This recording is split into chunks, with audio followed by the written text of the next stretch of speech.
یہ مختار جو تھا جس نے اتنا بڑا کام کیا، یہ مختار ثقفی، یہ بڑا محب اہل بیت تھا، اور اس نے چن چن کر یزیدیوں کا صفایا کیا، لوگوں کی حمایت حاصل ہوئی، اس کو لوگ اس کے ساتھ ہو گئے۔ لیکن اللہ تبارک و تعالی نے جو تقدیر میں لکھا ہے، اس نے جب لوگوں کی تعریفیں اس کو ملی، ہر طرف سے اس کو محبت ملی، اس کا دماغ خراب ہو گیا، اس نے نبوت کا دعویٰ کر دیا، نبی ہونے کا دعویٰ کر دیا، دعویٰ نبوت کر دیا۔ جب اس کو ہر طرف سے تعریفیں ملی، ہر طرف سے لوگوں کا ساتھ ملا، تو اس نے نبوت کا دعویٰ کر دیا، اور پھر اس سے بھی جنگ ہوئی عبداللہ ابن زبیر کی، اور اس کو واصل جہنم کیا گیا۔ اب آپ بولیں گے سب اس نے اتنا زبردست کام کیا، دین کا اتنا کام کیا، اہل بیت کے قاتلوں سے قصاص لیا، بدلہ لیا اہل بیت کا، تو یہ کیسے کر سکتا ہے؟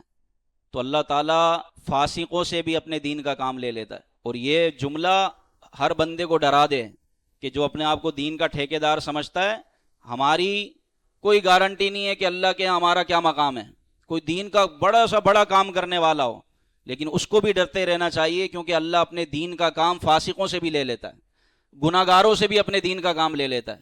تو اس لیے ہر ایک کو ڈرنا چاہیے، کوئی کتنے ہی بڑے منصب والا ہو، دینی منصب والا ہو، یا جناب کوئی کتنا ہی بڑا دیندار ہو، ڈرتا رہے کہ اللہ کے ہاں میرا کیا مقام و مرتبہ ہے۔ اللہ کی خفیہ تدبیر سے ہمیں ڈرتے رہنا چاہیے۔ آپ دیکھیں مختار نے چن چن کر ختم کیا سب کو، لیکن آخر میں دعوی نبوت کیا اور کفر پر مرا۔